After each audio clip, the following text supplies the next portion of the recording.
Ataşxəbər.az saytı olaraq Beyləqan rayonunda və yolumuz da elə güclü bir şəhid bulağının yanından keçdik.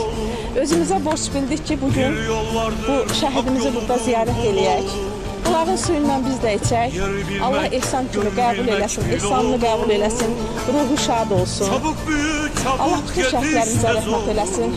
Hələ ki 44 günlük vətən müharibəsinin acısını yaşayırıq. Şəhidlərimizin anım günləridir. Ruhları şad olsun. Hər bir şəhidin, şəhid ailəsinin qarşısında baş əyirik. Nə qədər canımızda can varsa, biz də özümüzə, üzərimizə düşən borcu yerinə yetirərək şəhidlərimizin anım günlərində iştirak edəcək və onları daim, əbədi yaşaması üçün, gələcək nəsillərə çatdırılması üçün bacardığımız edəcəyik. Allah bütün şəhidlərimizə rəhmət eləsin. Vatanına göz dikeni ez olur. Dostun kim, düşmanın kimsez olur. Tarihi şerefinle yaz olur. Mekanı cennet olsun.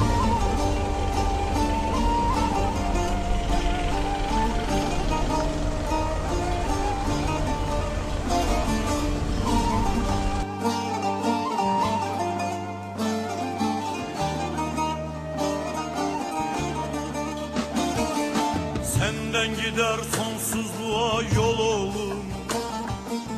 Dört bir yana